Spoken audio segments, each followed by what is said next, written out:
د چا واړه ماشومان د نظر کیږي، زیل کوي، پیریان وي پې غوټې موټې پې راځي، بیماري پې راشي، دا دواړه صورتونه د سار ماښام ووایي، دم د پې واچي، ماشومان به خدای ښه کي. او په ځان باندې هم دا دم اچوه. پیغمبر علیه السلام په دې خپل نوسیم دمول او ځان به هم دمو. آخري مرض الوفات کې پیغمبر علیه السلام د عایشې بیبي په کور کې و. د عایشې بیبي رور عبدالرحمن ابن ابي بکر رضی الله تعالی عنہ تپوس لراغلی و، نو مسواک ورسره و. پیغمبر علیه السلام ورته ډېر ډېر کتل، نو عایشه بیبي د پیغمبر علیه السلام په مزاج پوه شوله. وی مسواک ته دې کېږي؟ ویل او. رور نه مسواک واغشته او غاښونو کې پوس که او پیغمبر علیه السلام ته ورکه. هغه مسواک پیغمبر علیه السلام استعمال که. واپس یې عایشې بیبي ته ورکه، نو هغې زر په خولې کې ونیوه او دې کې د پیغمبر علیه السلام لاړې مبارکې دې مسواک ته راغلی وې. هغه هغې زر زر په غاښونو کې زور وکړه او لاړې راخ کې تېرې کړې وې، حلق نه ښکته شولې برکت دپاره. او دغه استعمال شوی مسواک عایشې بیبي برکت دپاره استعمال که. دې ته وایي تبرک بآثار الصالحین، د نیکانو خلکو څیزونه برکت دپاره استعمالول. بیا عایشه بیبي فرمای ما دا دواړه صورتونه ولوستل، د پیغمبر علیه السلام په لاس مبارک می دم کړل او هغه لاس مبارک د هغوی په بدن مبارک می راښ که. په دې لومبني صورت کې د دنیا د سختو تکلیفونو او آفتونو نه د بچ کېدلو تعلیم او تعویز، او په دویم صورت کې د آخرت د سختو تکلیفونو نه د بچ کېدلو تعلیم او تعویز. قل اعوذ برب الفلق، او فرمائے پیغمبر علیہ السلام اعوذ پنانسم برب الفلق، پر رب د سبا د فلق پل مانا سیریوالی، من شر ما خلق، د شر د هغې څه نه چې الله پیدا کړي دي، د تمام مخلوق د شرونو نه پناه نیسم په الله. ومن شر غاسق اذا وقب، پناه نیسم په رب د سبا د شر د شپې نه چې کله دا توره شي، چې کله شپه شروع شي نو سختی او تکلیف شروع شي. ماښام نه دا پیریان او شیطانان خپل بچی د لارو کوڅو ته را خوشي کی. پیغمبر علیہ السلام فرمائی خپل ماشومان کور کې ماښام بند کې، لارو کوڅو ته مه را پرېږدئ، شیطان خپل بچی را خوشي کړي دي، ستاسو بچو ته به تکلیف ورسوي. نو سم د ماښامه تکلیف شروع شو.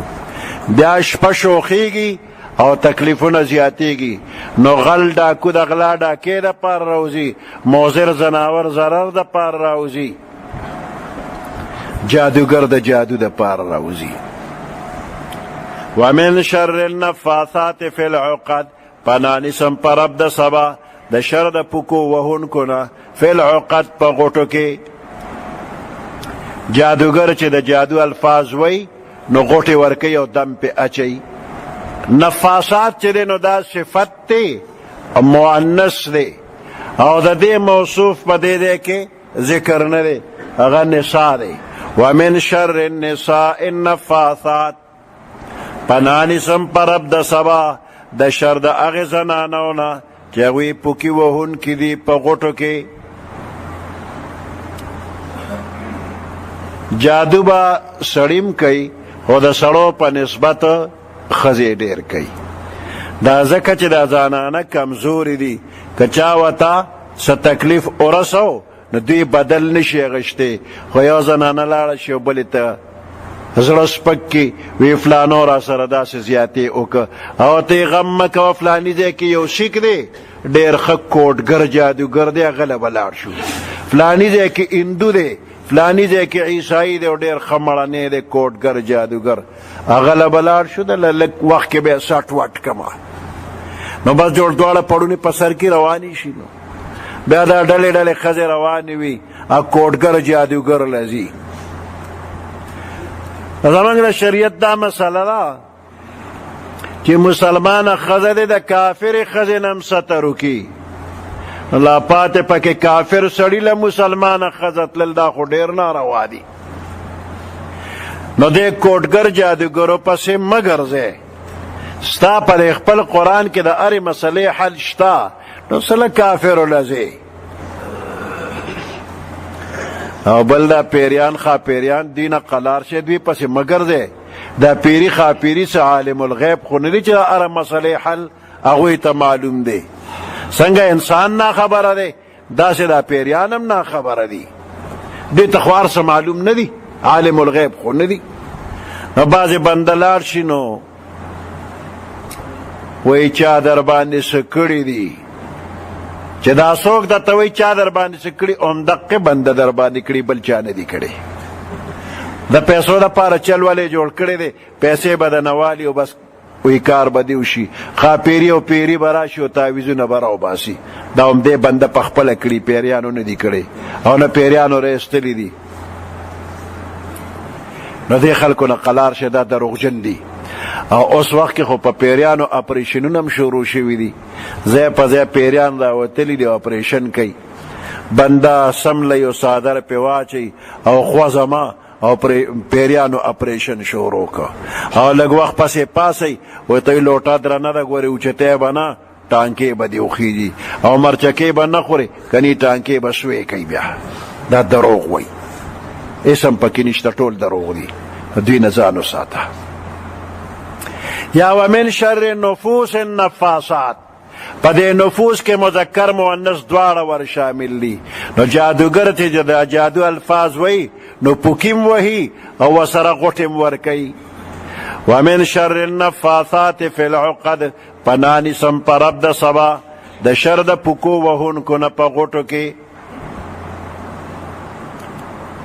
ومن شر حاسد اذا حسد، پناه نیسم په رب د سبا د شر د حسدګر نه اذا حسد، چې کله دی حسد کی. حسد څه ته وایي؟ تمنا کول د زوال د نعمت د غیر. یو بنده له الله یو نعمت ورکړی دی، نو بل بنده وایي دا نعمت د ده نه واخله، دې ته حسد وایي. لومبی حسد ابلیس کړو. الله آدم علیه السلام پیدا که او ډېر لوی قدر عزت یې وله ورکه. نو دې شیطان چې ورته وکتل وي دا مقام دې دله ولې ورکړی دی. الله فرشتو ته وی دته سجده وکړې، ټولو ورته وکړله، ابلیس ورته ونه کړه د حسد د وجې. الله ته تپوس وکړه چې ابلیس ما درته امر وکړه نو ولې دې ونه کړه سجده؟ وی زما او د د پوزیشن خیال وساته، زه غوره یم، زه بهتر یم او دې زما نه بهتر نه دی، زه درته سجده نه کومه. الله وی خالق او مالک زه او بهتر او نه بهتر فیصلې به راله ته کې وزه رکشه، فاخرج فانک رجیم، وزه د خپل دربار نه وشړه.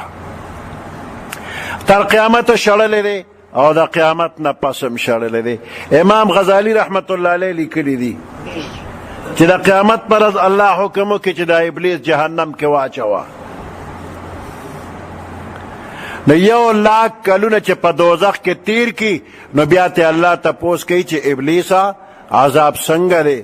وی ډېر سخت دی، بچ کېدل غواړې؟ ولې نه که بچ دې کړم ډېره مهرباني به وي. وی اصولي خبره دا ده چې زما او ستا خفقان په سر راغلی و، هغه خبره بیا میدان ته کوو. ما درته وی چې آدم علیه السلام ته سجده وکړه، تا نه وکړې، اوس سجده وکړه چې جهنم نه دې بچ کړمه. ابلیس ورته وایي هغه وخت کې مې هم نه وکړې، اوس به هم نه کوم او بیا هم نه کومه. پښتانه وایي د سپي لکۍ چې 20 کاله نچکې بند نه کړي او نچې نه راوباسي نو بیا هم کږوي. نو دا د سپي د لکۍ نه بدتر 1,00,000 کلونه په نچکې بند که نو بیا هم کوږ دی، دی نه نیغېږي. نو امام غزالی رحمت الله علیه لیکي هر 1,00,000 کاله پس به تې تپوس کوي، دی وایي سجده نه کومه. دویم حسد د آدم علیه السلام زوی قابیل کړی د خپل رور حابیل سره او د حسد د وجې رور وجلی دی. تر قیامته چې څونه قتلونه کیږي نو د قابیل به پکې حصه وي. نو د حسدګر د حسد نم د الله په ذات پناه ونیسه. د دنیا مصیبتونه دا ختمیدونکي دي، کمزورې مصیبتونه دي. نو د هغې نه د بچ کېدو دپاره د الله یو صفت ذکر شو، برب الفلق. او د آخرت سختی او تکلیفونه بیا نه ختمیدونکي دي. نو د هغې نه د بچ کېدو دپاره د الله درې صفتونه ذکر کېږي، برب الناس یو، ملک الناس دوا، او اله الناس درې صفته. قل اعوذ برب الناس، او فرمائے پیغمبر علیہ السلام اعوذ پنانی سما برب الناس، پر رب د خلکو، پر مالک د خلکو، پرورش کون کے د خلکو، او ملک الناس بادشاہ د خلکو، الہ الناس معبود د خلکو. دا درې صفت ذکر شو، او هر یو صفت د دې درې واړو نه تقاضا د حفاظت کوي. برب الناس مالک د خلکو، نو هر مالک د خپل مملوک حفاظت کوي.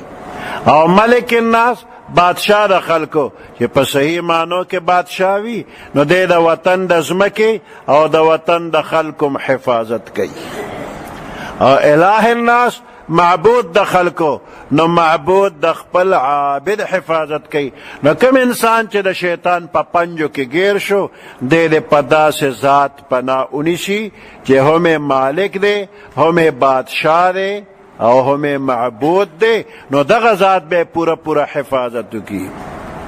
من شر الوسواس الخناس، د شر د وسوسې اچونکي، الخناس په شا تختیدونکي. وسواس د مبالغې صیغه ده، مبالغه معنا کې ډیروالی، یعنی دا شیطان د سر نه خپو پورې ټول وسوسه دی. الخناس په شا تختیدونکي دی، چې کله یو انسان غافل وي، الله نه یادوي، ذکر نه کوي، شیطان په زړه لکه د ماشي په شان کینی، او دا خړتم په دې زړه کې دننه کي، او زړه ته وسوسې اچوي. او چې کله دی د الله ذکر شروع کوي، الله الله الله، نو دی دا خپل خړتم په چک راوباسي او لاړ شي په شا او تختی منډه کی. نو چې کم وخت کې وسوسه اچوله، نو هغه وخت کې وسواسو، او چې کله دا په شا تیښته وکړه، نو دغه وخت کې خناسو. الذي يوسوس فی صدور الناس، هغه شیطان چې وسوسې اچي د خلکو په زړونو کې. من الجنة والناس، شیطان دو قسمه دی، یو من الجنة د پیریانو د ډلې نه دی. هغه شیطان چې آدم علیه السلام ته سجده نه وکړې، کان من الجن ففسقا، دی د جناتو د پیریانو د ډلې نو، ففسق نافرمانی یې وکړله، نو شیطان شو. او دویم قسم شیطان دی د انسانانو د ډلې نه دی. دا جنی شیطان چې وسوسه در واچي، ته ورته ووایه چې اعوذ بالله من الشیطان الرجیم، دی به دنه وتښتي. او دا انسانانو والا شیطان دی په اعوذ بالله نه تښتي، دا ټول قرآن ورته مخکې کوم نه تښتي. البته که کوتک او ټوپک ته لاس کې، نو بزدل دی بیا تیښته کوي، ودرېږي نه درته. نو دا انسی شیطان دی دومره خطرناک دی چې په د الله دا قرآن ختم که. انسی شیطان به څنګه وي چې کم انسان د الله خلاف خبرې کوي، نو دا شیطان دی. د پیغمبر علیہ السلام خلاف خبرې کوي، نو دا شیطان دی. د قرآن خلاف خبرې کوي، په قرآن اعتراضونه کوي، نو دا شیطان دی. عالمانو پس سپک سپک خبرې کوي، نو دا شیطان دی. دا انسان نما شیطان دی. د قرآن اول په بسم الله او آخر کې ختم په والناس، دا اول او آخر چې یو ځای کې، نو بس، نو دا قرآن د دواړو جهانو کامیابی د پاره بس. دا قرآن اوایا، په دې عمل وکړه، دواړو جهانو کې به ته کامیاب شي، د کامیابی د پاره دا بس. خو چې کومو ملګرو دا ترجمه وکړله، نو بس هغوی وایي چې قرآن خلاص شو، بس نور به نه وایو. داسې مطلب یې نه دی چې بس نور به نه وایو. دا د الله د عشق او د محبت نه ډک کتاب دی او دې کې چوټي نشتا وی مکتب عشق کے انداز نرالے دے کے اس کو چھٹی نہ ملی جس نے سبق یاد کیا دا عشق مکتب دا دے انداز جدا دے عجیبہ دے اس کو چھٹی نہ ملی آگے بندہ تب چھٹی نہ ملاوے گی جس نے سبق یاد کیا چا یاد کرنا دا چھٹی نشتا دا با نوائے چا قرآن ہم خلاص کا بلکہ اس نہ بدا ارادو کہ قرآن نہ خلاصو پا قرآن کے بخپل جن خلاصو یعنی کمی پوری چی جم دیو نو قرآن بوائیو مولی سے بیا ترجمہ شروع کی او دا زار شاگردان بخامخا رازی او کم از کم یو نوی مرگر خبراو لیزان سرا نو کمخ کے شلوے چی اس سلویخ شے کسلویخ وے چی اتیا شے دا نوی بنده چی دا ترجمه پا اراده راغی پا اول راز دا اول نه تر اخره د ټول قرآن د ترجمه ثواب ولا الله ورکي نو دغه ثواب په تعالی الله در کی تارا واستلې دی دا قرآن درس دا به همیشه جاری ساتل غواړي او په دې باندې الله خوشحالیږي او بشمیر اجر او ثواب ورکي الله پاک د ستاسو دا درس همیشه قائم لري او د دې فیض او برکت غیر چا پیر ټول علاقه ته الله نصیب کی سبحان ربک رب العزة عما یصفون وسلام علی المرسلین والحمد لله رب العالمین